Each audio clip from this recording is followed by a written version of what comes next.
회사 관점에서 하는 게 아니라 뭐 어쩔 때는 회사 관점에서 만들어야 되는 경우도 있어요. 관점이라는 건 너무너무 중요한 거거든요. 그러니까 내 관점으로 무언가를 만들어야 될 때도 있지만 또 상대방의 관점에서 만들어야 될 때도 있어요. 근데 일단 첫 번째 내 관점으로 한번 만들어 보자 라고 했고요. 두 번째는 그러면은 이 벤겔만이라는 작가, 안드레아스 벤겔만이라는 작가 관점에서 한번은 생각해 보자 해갖고 제가 깊숙이 고민한 끝에 물건을 이제 찾기 시작했는데 어떤 거냐면 굉장히 오래된 그 앤티크한 이렇게 그 나무 박스였어요. 그게 있는지. 근데 정말 없더라고요. 정말 없었어요. 그래갖고 다시 인사동으로 날아갔어요. 또 인사동에 가면 우리 뭐 굉장히 오래된 물건도 많이 있잖아요. 굉장히 오래된 물건들이 많은데 거기서 뒤지고 뒤져서 정말 오래된 상자가 하나 있더라고요. 정말 오래된 상자예요. 근데 나무 냄새도 나고, 이게 여는 방식도 굉장히 이게 뭐랄까, 그냥 열리는 게 아니라 자물쇠처럼 거리가 있는데 그 거리를 열고 좀 열기가 쉽지가 않았어요. 근데 저는 그걸 보는 순간에, 이거야! 나이스! 이거야! 라고 저는 정말, 너무 기뻤어요. 마치 거의 포트폴리오가 90% 이상이 된 것처럼 굉장히 기뻤어요. 자, 그 나무 상자를 가지고 이제 가격이 사실 좀 비쌌어요. 그 굉장히 오래된 그 상자였는데 그게 이태리에서 넘어온 상자였거든요. 근데 이태리라는 걸 제가 어떻게 알아요? 거기서 이제 그 안국동에서 이제 그 고 물건 파시는 앤틱한 물건을 파시는 분이 이거 이태리 물건이야 그러면서 이제 저한테 뭐 10만 원 돈에 가까운 걸 이제 그 제안을 하셔갖고 8만 원에 제가 이제 그 조율을 해갖고 샀는데 여튼간에 너무 좋았어요. 근데 정말 앤티크한 그런 상자였거든요. 그래서 이제 그 상자를 가지고 집에 왔어요. 그리고 오면서 저는 머릿속에 좀 그게 그려져 있었어요. 이 상자를 어떻게 활용할지. 아마 여러분들도 제가 이 정도 얘기했을 때 아마 감이 좀 잡히실 거예요. 자, 첫 번째, 안드레아스 벤겔만 작가 관련된 기사를 모조리 찾았어요.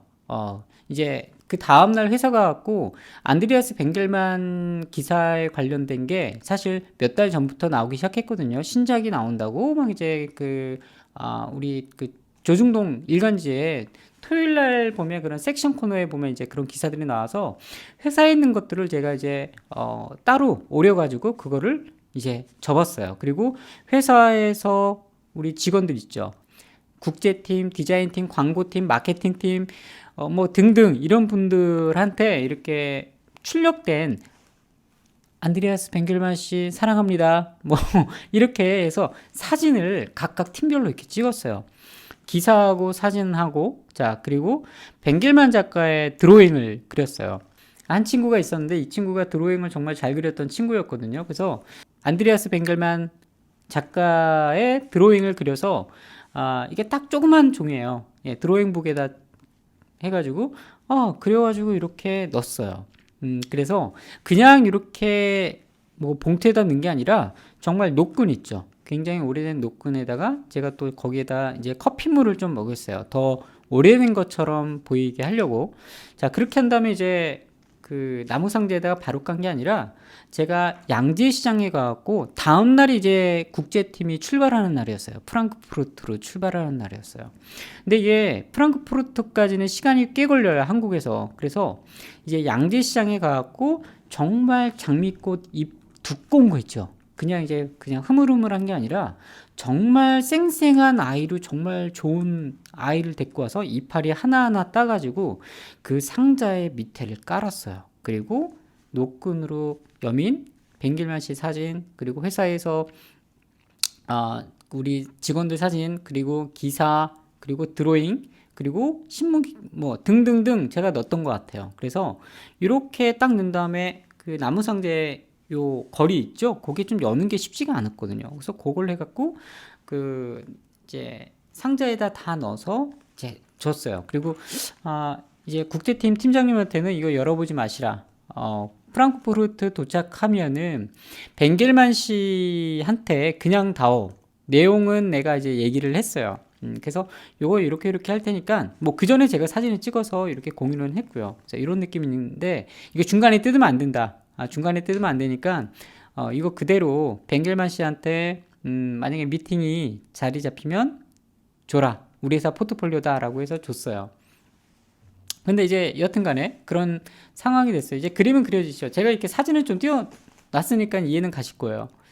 자, 그리고 나서 이제 3일 있다가 4일 있다가 국제팀 팀장님한테 전화가 왔다고 회사에서 이제 업무를 보고 있는데 딱 받은 거예요. 근데 받기 전에 상당히 좀 떨리잖아요. 아, 이 얘기일 것 같은데 안 됐나? 근데 이제 제가 출발하기 전에 그 팀장님한테 어쨌든 되든 안 되든 간에 연락을 달라고 했거든요. 근데 연락이 딱 온 거예요. 그래서 얼마나 좀 떨려요. 그래서 딱 받았는데 팀장님이 팀장님 됐어요 그러는 거예요. 됐어요. 우리 회사가 됐어요. 벵겔만 작가가 우리하고 계약을 하고 싶다고 정말 그 수많은 수십 개 기업에서 제안을 받았는데 우리 회사하고 하고 싶다라고 되게 이제 막 기쁜 목소리로 전화 주신 거예요. 아, 저 정말 그때 되게 뿌듯했거든요. 근데 비하인드를 이제 나중에 좀 들었는데 벵겔만 씨가 수많은 제안 이제 그 회사 포트폴리오라든가 팜플렛이라든가 이런 거 받았을 거 아니에요. 예, 당연히 그 세계적인 작가이기 때문에 제안 금액도 굉장히 높았지만 그 당시 때 회사에서 벵겔만 씨한테 제안한 금액은 높지 않았어요. 사실 다른 회사가 더 많은 금액을 제안을 계약금을 불렀는데 우리 회사하고 우리 기업하고 계약을 한 이유가 그 포트폴리오를 이제 집에 우리 국대팀 팀장님이 벵겔만 씨하고 미팅하면서 이제 딱 포트폴리오를 준 거예요. 우리 회사 포트폴리오라고 하면서.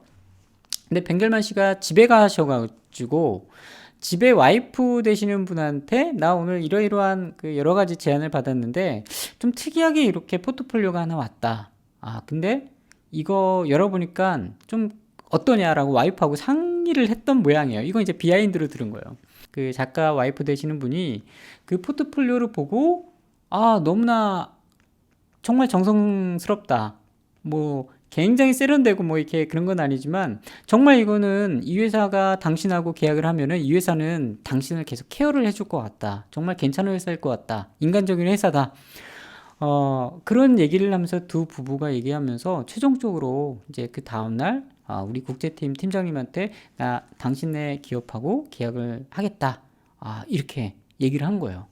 제가 그 당시 때 굉장히 큰 그 공부가 됐었어요. 그러니까 어떻게 보면 디자인이라는 게 포트폴리오가 세련되고 멋있고 감동이라고 하지만 사실 그게 굉장히 쉽지가 않잖아요. 그리고 제가 일반적인 관점에서 포트폴리오를 그 당시 때 인쇄를 통하거나 팜플릿을 만들거나 했다면 아마 좋은 결과를 절대 만들지 못했을 거예요.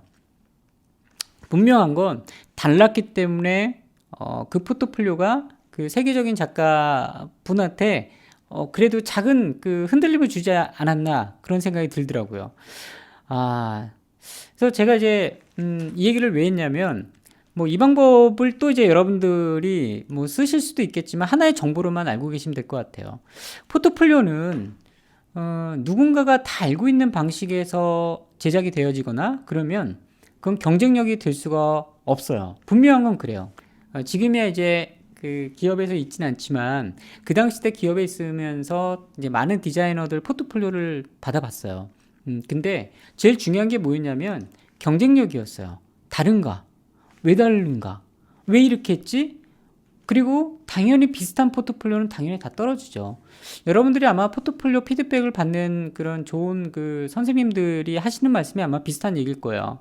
경쟁력 달라야 된다. 그리고 뭐 비슷하게 만드는 포트폴리오 제안을 한다면 그건 사실 피드백이 아니라 독이 될 수가 있어요. 그렇기 때문에 포트폴리오는 무기다. 이건 뻔한 얘기잖아요. 그럼 어떤 무기냐? 비슷하냐 다르냐? 달라야 된다. 어떻게 다를 것인가? 그건 굉장히 중요한 문제이기 때문에 여러분들이 정말 내 포트폴리오에 대해서 깊숙이 생각을 하셔야 돼요.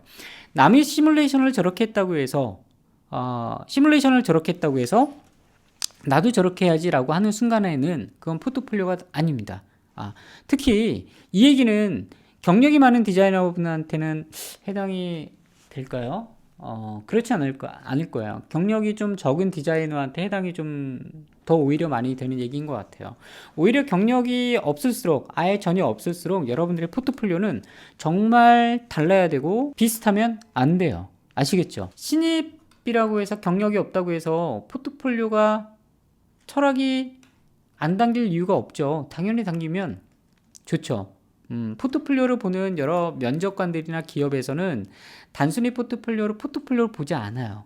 자, 오늘 시마스터디 오늘 포트폴리오 관련해서 얘기를 드렸는데 여러분들한테 작은 정보가 됐으면 합니다. 자, 오늘 시마스터디 여기서 마무리하도록 하겠습니다.